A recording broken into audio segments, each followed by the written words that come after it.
کہ تجدید والا بھی نہ جانے کہ کتنا مد نکل رہا ہے. ارے مد کی ایک لمٹ ہے بھائی.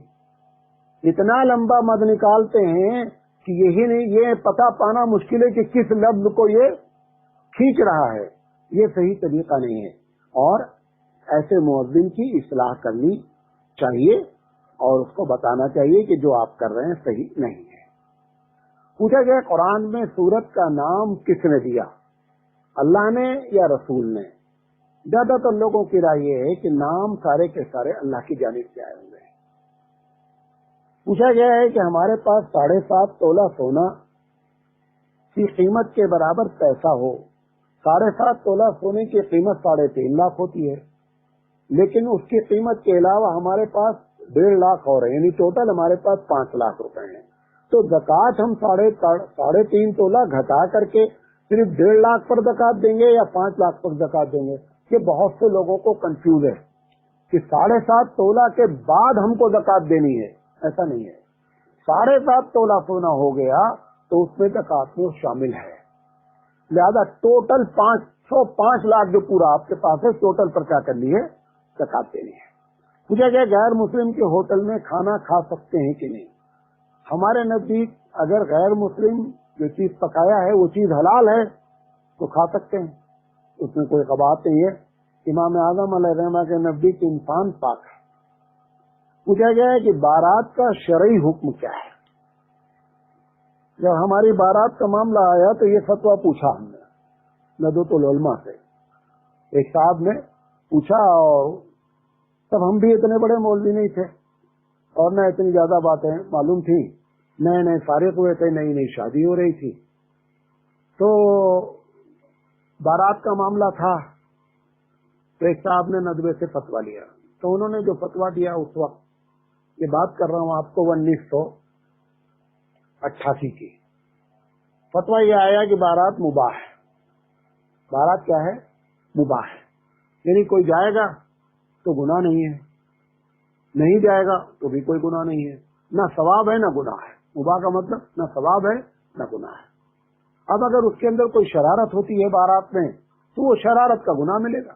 لیکن ذاتی طور پر بذات خود بارات کو یہ کہنا کہ حرام ہے، خاص کر جو ہے وہ ہمارے بعض اکابرین نے اس پر بہت کچھ کہنے کی کوشش کی ہے، لیکن صحیح بات یہ ہے کہ جو بارات کا مباح کا فتویٰ ہے وہی صحیح ہے. پوچھا گیا ہے کہ کیا مولانا صاحب بیوی شوہر کے ساتھ ہوٹل میں کھانا کھا سکتی ہے یا نہیں؟ بیوی اگر آپ کا دل چاہ رہا ہوٹل میں کھانے کا اور ہوٹل میں اس طرح سے انتظام ہے کہ فیملی بیٹھ کے الگ کھا سکتی ہے تو کھا سکتے ہیں. لیکن اتنا ٹائٹ نہ بنے، مولانا نہ بن جائیں اتنے ٹائٹ کہ عورت یہ کہنے لگے کہ میری شادی کہاں اس سے ہو گئی ہے. اتنے ٹائٹ نہیں بنے. جتنا اسلام نے آزادی دی ہے اتنی آزادی آپ اختیار کیے رہے، ورنہ تم کو گالی کم دے گی وہ عورت، وہ اسلام کو گالی کیا کرے گی؟ اپنے دل میں زیادہ دے گی. اسی طرح پوچھا گیا ہے کہ سیر و تفریح کے لیے بیوی کے ساتھ پارک میں جانا کیسا ہے؟ کوئی بھی پارک ہو، کوئی سیر و تفریح کی جگہ ہے، آپ اس کے محرم ہیں، آپ اس کے ساتھ جا رہے ہیں، جا سکتے ہیں. پوچھا گیا ہے کہ اگر گاڑی بیوی چلا رہی ہو، شوہر بغل میں بیٹھا ہو، تو کیا بیوی گاڑی چلا سکتی ہے؟ تم کو ویسے روزانہ وہ چلاتی رہتی ہے، تم اسی کے اشارے پہ تو ناچتے رہتے ہو. اگر ایک دن گاڑی پہ بیٹھا کے تم کو چلا دیا تو اس میں کیا پرابلم ہے یار؟ بھائی گاڑی میں بیٹھ کر کے اگر وہ شرعی لحاظ سے پردہ بھی کر کیے ہوئے ہے اور بغل میں شوہر بھی بیٹھا ہوا ہے تو اس میں گاڑی چلانے میں کیا اعتراض ہے؟ گاڑی بذات خود تو کوئی حرام چیز ہے نہیں. پوچھا گیا مولانا صاحب بعض لوگ ہمارے یہاں کہتے ہیں کہ باپ دادا کی ڈیوڑی ہے، ہم اس کو نہیں بیچیں گے، اس کی شرعی حیثیت کیا ہے؟ بعض لوگ کہتے ہیں نا یہ باپ دادا کی نشانی، اسے ہم نہیں بیچ سکتے. آپ محبت میں نہ بیچیں الگ بات ہے، شرعی لحاظ سے کوئی اس کی بات نہیں ہے. کتنے لوگ اسی میں مر گئے اور زندگی ان کی برباد ہو گئی. اگر وہ چاہتے تو اپنی زندگی سکون سے گزار لیتے. نہیں باپ دادا کی نشانی ہے، اور اس کو بیچے گا کون؟ پوتا انشاءاللہ بیچے گا، اور تم بڑھ گئے اسی بربادی میں، تم برباد ہو گئے. اب پوتا جو ہے نا وہ دادا کی نشانی شان سے بیچ کر کے موج کرے گا اور تم زندگی میں پریشان رہے. پوچھا گیا ہے کہ کیا اگر غسل کیا گیا غسل جنابت تو اور ساری شرطوں کے ساتھ کیا جائے, تینوں فرائض ادا کیے گئے, غسل میں جو 3 فرائض ہیں, ناک میں پانی ڈالنا, کلی کرنا اور پورے بدن کو بھگونا, یہ سارا کیا. اب اس کے بعد کیا اسی غسل سے بغیر وضو کیے ہوئے نماز پڑھ سکتا ہے کہ نہیں؟ ایک دم پڑھ سکتا ہے. غسل جو ہے وضو کی بڑی بہن ہے. کیا ہے؟ بڑی بہن ہے. آپ نے غسل کر لیا, وضو بیچارہ اس کے ماتحت ہو گیا.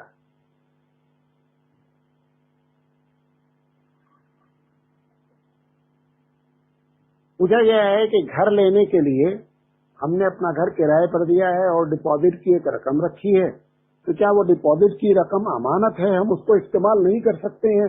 کیا کر سکتے ہیں؟ استعمال کی جا سکتی ہے. پوچھا گیا ہے کہ ہیوی ڈپازٹ یعنی بڑی رقم ڈپازٹ پہ لی گئی ہے اور اس شرط پر کہ اگر ہیوی ڈپازٹ دے گئے تو تم کو کرایہ دینے کی ضرورت نہیں ہے اور ہم 2 سال کے بعد یا کچھ دن کے بعد آپ کی یہ رقم واپس کر دیں گے, تو کیا ہمارا کرایہ نہ دینا جائز ہے؟ سود ہے, حرام ہے. آپ ہیوی رقم دیں یا چھوٹی رقم دیں ڈپازٹ کے طور پر, جو اس کا کرایہ بنتا ہے وہ کرایہ ہر حال میں ادا کرنا چاہیے. پوچھا گیا مولانا صاحب گھر میں بلی وغیرہ پالی جاتی ہے اور وہ بلی پیشاب کرتی ہے, پاخانہ کرتی ہے اور اس کے بعد وہ طہارت تو کچھ ہوتی نہیں اس کی, یعنی وہ پانی تو لیتی نہیں ہے. مکلف انسان ہے. مکلف کون ہے؟ انسان ہے. اور آپ کو مزے کی بات یہ بتاویں, اللہ نے ان کے اندر ایسی چیز رکھی ہے کہ جب وہ پیشاب سے فارغ ہوتی ہے نا تو تمہاری طرح جو ہے نا پیشاب کرنے کے بعد بھی قطرات ٹپکتے رہے, ایسا نہیں ہوتا ہے. ان کا پیشاب کیا اور پیشاب کرنے کے بعد سخت ہو جاتا ہے. ایسے ہی ٹوائلٹ کرتے ہیں تو سخت ہو جاتا ہے, کھنچ جاتا ہے اور پھر ایک دم صاف ہو جاتا ہے. لہذا وہ بلی جو گھر میں پلتی ہیں, پیشاب کر کے آئی ہوں, پیخانہ کر کے آئی ہوں, کہیں بھی ادھر ادھر بیٹھے, اس سے کوئی چیز ناپاک نہیں ہوتی ہے. پوچھا گیا ہے مقتدی امام کے پیچھے ایک آدمی نماز پڑھ رہا تھا اور 3 سجدے کر ڈالے. کس نے؟ مقتدی نے. تو کیا مقتدی سجدہ سہو کرے گا؟ امام کے پیچھے کوئی غلطی ہوتی تو مقتدی پر سجدہ سہو واجب نہیں ہوتا ہے اور نہ امام پر سجدہ سہو واجب ہوتا ہے. غلطی تم نے کیا, امام پر ہونے کا سوال ہی نہیں ہوتا ہے. پوچھا گیا اگر منفرد آدمی یعنی انفرادی طور پر اگر نماز پڑھ رہا تھا اور اس نے 3 سجدہ کر لیا تو کیا حکم ہے؟ تو چونکہ اس نے زیادتی کی ہے تو لہذا یہ سجدہ سہو کرے گا. پوچھا گیا آرٹیفیشیل زیور یعنی سونے کے علاوہ جو زیور ہوتے ہیں وہ عورتوں کے پہنے جا سکتے ہیں یا نہیں, اور اگر پہنیں گے تو نماز ہوگی کہ نہیں؟ پہنے بھی جا سکتے ہیں اور نماز میں کوئی فرق نہیں پڑتا ہے. پوچھا گیا ہے کہ میں ایک انجینئر ہوں اور مجھے کبھی کبھی مندر وغیرہ کی پلاننگ اور اس کا اسٹرکچر بنانے کی بات کہی جاتی ہے, تو میرا بنانا کیسا ہے؟ اس کو چاہیے کہ نہیں بنانا چاہیے؟ اگر پرائیویٹ اپنا کام کر رہا تو قطعی نہیں کرنا چاہیے. اگر کہیں پھنس گیا, نوکری جانے کا خطرہ ہو جائے تو پھر الگ بات ہے کسی سے بنوا کے دے دے, کیونکہ تم بناؤ گے تو تمہارے وہ آ کر کے جو ڈپارٹمنٹ ہے تم کو تو نہیں دیکھتا رہے گا نا کہ بنا رہا ہے, خود سے بنا رہا ہے, کسی سے بنوا رہا ہے. کسی سے بنوا کر کے لے جا کر کے آپ سبمٹ کر دیں, ایسا بھی کر سکتے ہیں. بہرحال اس طرح کی پلاننگ اور اسٹرکچر بنانا ایک مسلمان کے لیے صحیح نہیں.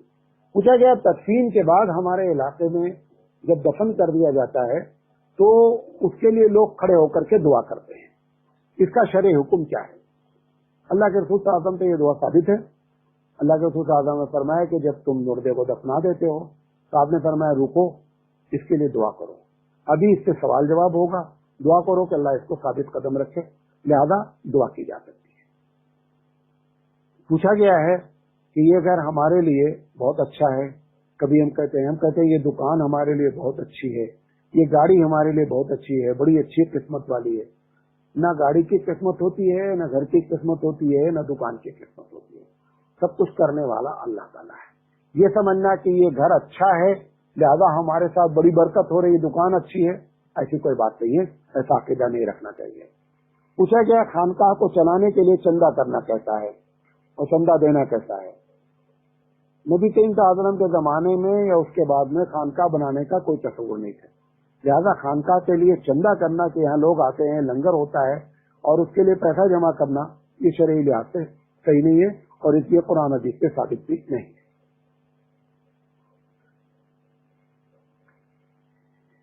مجھے جماعت صاحب آپ برابر یہ بات کہتے ہیں کہ کسی کو باطل نہ کہا جائے. میں یہ بات نہیں کہتا ہوں بھائی، اس کے پہلے بھی بتایا جس کو سب لوگ باطل کہتے ہیں اس کو ہم بھی باطل کہتے ہیں. ہم یہ کہتے ہیں کہ جس مسئلے میں اختلاف ہو، کچھ لوگ کسی کو صحیح کہتے ہیں، کچھ لوگ غلط کہتے ہوں، ایسی شکل میں آپ جو ہے نا وہ اپنی جان بچائیں اور بے مطلب باطل گمراہ غلط کہہ کر کے، کیونکہ اگر آپ نے کسی کو گالی دی، کسی کو باطل کہا تو قیامت میں آپ سے ضرور سوال ہوگا کہ آپ نے باطل کیوں کہا، اس کی دلیل دیں. ہم نے اگر کسی کو غلط نہیں کہا تو پروردگار عالم قیامت میں ہم سے یہ نہیں پوچھے گا کہ آپ نے اس کو غلط کیوں نہیں کہا.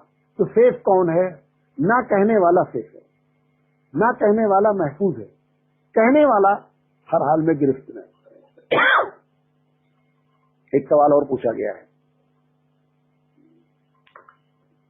کیا آپ نے فرمایا کہ جو کام، یہ کل پچھلے جمعرات کے سوال جواب میں آپ نے فرمایا کہ جو کام نبی کے زمانے میں نہیں ہوا ہے وہ آپ کر سکتے تھے، اللہ کے رسول کر سکتے تھے، پھر بھی اگر انہوں نے کام نہیں کیا ہے تو پھر ہم کو وہ کام نہیں کرنا چاہیے. پچھلی مرتبہ بات ہوئی تھی نا کہ کوئی بھی کام جو اللہ کے رسول اپنے زمانے میں کر سکتے تھے اور انہوں نے نہیں کیا، لہذا اب اگر کوئی آدمی کر رہا ہے تو وہ صحیح نہیں ہے. تو انہوں نے کہا ہے کہ مولانا صاحب اگر یہ ایک فارمولہ مان لیا جائے تو اس فارمولے کے خلاف کچھ باتیں ہیں، اس کی وضاحت کریں. انہوں نے کہا کہ تراویح اللہ کے رسول پڑھ سکتے تھے جماعت سے اور نہیں پڑھا ہے، اور آپ پڑھتے ہیں. نمبر 1. نمبر 2، نبی کریم صلی اللہ علیہ وسلم کے زمانے میں جمعہ کی ایک اذان ہوتی تھی. حضرت عثمان کے زمانے میں 2 اذان ہوئی، حضور دوسری اذان دینا چاہتے تو دے سکتے تھے، نہیں دیے. ابو بکر صدیق رضی اللہ تعالیٰ عنہ نے قرآن کریم کو جمع کیا. حضور بھی اگر اپنے زمانے میں جمع کرنا چاہتے تو قرآن مجید کی تدوین یعنی جمع کر سکتے تھے. تو یہ اصول ٹوٹ رہا ہے. آپ نے جو بتایا ہے وہ اصول، بات میری سمجھے نہیں سمجھے، ٹوٹ رہا ہے. اس کا جواب سن لیں. یہ بات صحیح ہے کہ پوری بات نہیں ہوئی.